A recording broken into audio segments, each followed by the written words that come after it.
근데 굉장히 매출이 높게 나온대요. 한 2년 정도가 지난 지금 그 상가 부동산에 내놨습니다. 저는 이게 굉장히 안 좋은 시나리오라고 봐요. 이렇게 하실 거면 안 하시는 게 나아요.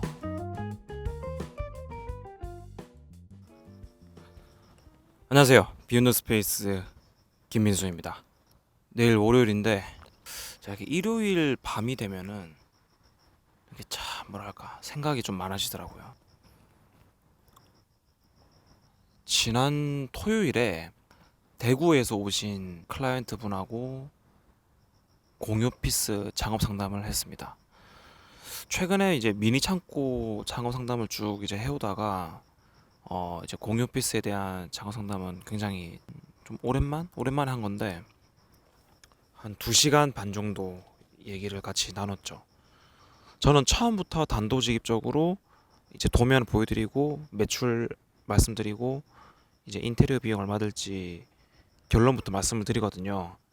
이제 거의 상담이 끝날 무렵에 이제 원론적인 이야기를 했어요. 뭐냐면 요 한 50평 남짓한 이 공간에 공유 오피스 사업을 하려면 이제 시설 비용이 인테리어 비용이 거의 이제 1억 가까이 들어가거든요. 이제 과연 뭐 8천에서 1억 정도 되는 이 현금을 내 상가에 투자하는 게 지금 이 시기에 맞는가에 대한 원론적인 고민을 하게 됐었습니다. 그러니까 뭐냐면 상담을 받으시는 분께서는 어쨌든 과거에 내가 이 상가를 대출을 끼고 샀었고요. 이자도 한 달에 몇십만 원씩 일단 나가고 있는 상태고, 그래도 그나마 다행인 거는 대구이기 때문에 조금 수도권에 비해서는 저렴한 것 같았습니다. 어쨌든 요 작은 50평 남짓 공간에 1억 가까이 되는 비용을 태워야 된단 말이에요. 여러분이라면 현금 7, 8천만 원으로 무엇을 하시겠습니까? 요즘에 뭘 하면 좋을까요? 한 1억 정도 있으면. 요즘에 비트코인도 많이 떨어지고 뭐 NFT도 좀 활발하게 하다가 요즘에 재미없죠. 좀 부동산도 요즘에 규제가 심하고 그렇다고 지식산업센터도 요즘에 조금 고점입니다. 제가 봤을 때는. 저는 솔직히 말씀드렸어요.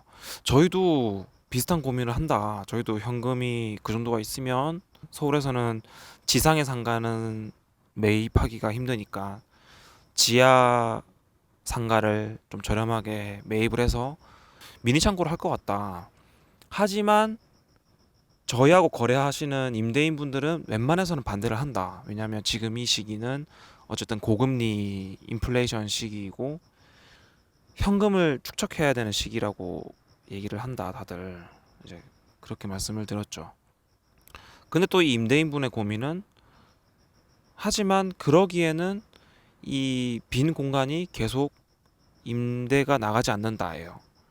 이게 참 어려운 것 같았어요. 그러니까 가만히 냅두면 임대는 안 나가고 이자는 달달이 몇십만 원씩 빠져나가는데 그렇다고 여기에 한 8천만 원 정도를 투입을 하자니 그 8천만 원으로 다른 걸 하는 게 더 효율적일 수도 있거든요. 그렇죠. 참 이 50평 남짓한 공유 오피스에서는 순이익을 한 350에서 400 사이 이 정도를 기대를 하고 있습니다. 근데 이거는 어쨌든 임대인분이 직접 운영을 했을 때의 순이익이죠. 그냥 임대인분의 노동에 대한 대가예요. 내가 홍보도 하고 청소도 하고 고객 응대도 하고 뭐 컴플레인 있으면 들어주기도 하고 공실이 생기면 좀 스트레스도 받고 뭐 그런 일들에 대한 인건비입니다. 근데 이렇게 생각해보면 어떨까요? 내가 잉여 자금이 있어서 무엇을 하면 좋을까 보다 내가 뭘 하고 싶은가? 내가 뭘 하고 싶은가? 내가 최근에 순수하게 기뻤던 적이 언제인가요?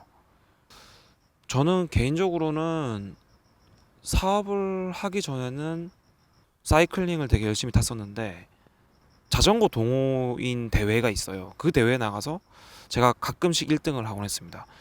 육체적으로 고통을 이겨내고 1등으로 통과할 때만큼의 희열, 그 정도로 기뻤던 적은 사업을 하면서는 없었던 것 같아요. 구독자분들도 그러지 않나요? 기뻤던 적 없지 않았습니까? 최근에? 내가 하고 싶은 일을 할 때는 기쁠 수 있겠죠. 근데 내 생활을 유지하기 위한 일을 하면서는 이제 기쁨을 느끼기가 굉장히 힘듭니다. 또 이제 반대로 얘기하면 내가 좋아하지 않는 일을 하게 되면 지속하고 유지하는 게 힘들지도 몰라요. 공유 오피스도 마찬가지일 거예요. 그러니까 내가 가지고 있는 상가를 살리기 위해서 내 돈을 8천만 원을 투자해서 길게는 한 4, 5년 동안 이 공간을 신경을 써야 되는데 내가 이 사업을 좋아하지 않으면 그 시간을 버티기가 힘드실 것 같거든요. 본래의 목적이 난 투자했으니까. 내가 좋아하는 일이 아니니까. 제가 처음에 2012년도쯤에 일본 시부야에서 공유 오피스를 봤었거든요. 그때 느낀 게 나도 서울에 요런 작은 나의 상가가 있으면 나도 이 사업을 꼭 한번 해보고 싶다. 근데 그 생각이 정말 이루어진 거였죠. 정말 좋았어요. 처음에 정말 처음에 되게 재밌었어요. 물론 지금도 재밌게 하고 있는데 그때는 정말 한 제가 11개월 정도 만에 공유 오피스를 만실을 만들었는데 되게 느렸죠, 속도가. 근데 그 기간 동안 인테리어도 제가 하기도 하고 의자 같은 것도 제가 직접 조립하고 음악 틀어놓고 그 빈 공간에서 저 혼자 흥얼거리면서 즐겼던 것 같아요. 그 정도의 재미가 아니라면 한 4, 5년 지속 못 하실걸요? 난이도가 있고 미션을 돌파해야 되는 그런 사업이 아닙니다. 내가 만든 빈 공간을 사진을 잘 찍어서 잘 소개하고 전화 오면 친절하게 받고 방문하시는 분들한테 친절하게 대하고 계약서 잘 써드리고 방문하시는 분들이 불편한 거 없게 이렇게 접객해드리고 어쩌면 약간 집사 같은 그런 역할이에요. 이런 잔잔한 일들에 대해서 흥미를 느끼시면 괜찮을 것 같은데 저의 경우에는 막 짜릿하고 되게 너무 재밌고 막 그렇진 않았거든요. 근데 제가 좋았던 거는 뭐냐면 지점을 하나하나 채워가면서 지점을 늘려갈 때 저는 그때가 좀 재밌었던 것 같아요. 그래서 지금까지 뭐 한 10개 정도의 지점을 저희가 만든 브랜드를 달고 운영을 하고 있는 거겠죠. 제가 재미가 있으니까. 그래서 이 영상의 결론은 뭐냐면 내가 빈 공간이 있고 자본력이 있어도 내가 이 사업 자체에 흥미가 없으면 오래 지속하시기 힘들 것 같아요. 좀 하나 예를 들어 드리면 그 유튜브에 재테크로 유명한 채널이 있어요. 근데 거기서 그 세 분이서 동업을 해서 스터디 카페를 오픈한 사례를 소개를 했습니다. 굉장히 매출이 높게 나온대요. 근데 지금 한 2년 정도가 지난 지금 그 상가 부동산에 내놨습니다. 2개 지점까지 내고 최초의 지점은 내놓은 거죠. 이렇게 하실 거면 안 하시는 게 나아요. 그 세 분이 동업을 하셔서 얼마 정도의 순이익을 매월 챙겨갔는지는 모르겠지만 결국 이렇게 시간이 지나고 2년 뒤에 그 상가를 뭐 10몇 억에 내놨을 때 어쨌든 지금 안 팔리고 있잖아요. 팔리면 땡큐죠. 팔리면 좋아. 근데 잘 안 팔릴 거예요. 근데 이러면 제가 봤을 때는 그냥 좀 아깝지 않나요? 정말 너무너무 잘 되면 안 파셨겠죠. 저는 이게 굉장히 안 좋은 시나리오라고 봐요. 그냥 저처럼 꾸준히 하실 수 있으면 좋은 것 같아요.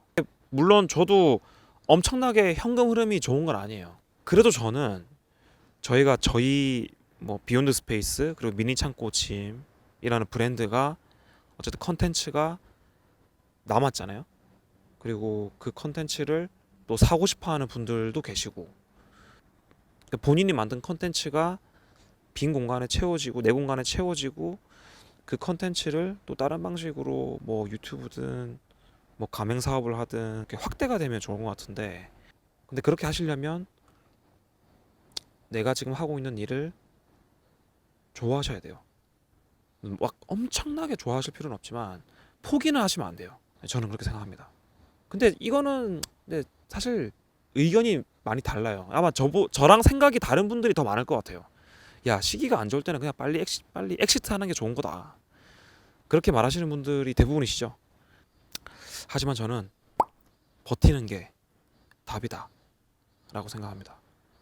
버티셔야 됩니다. 네, 오늘 영상은 여기까지입니다. 비욘드 스페이스 김민수였습니다.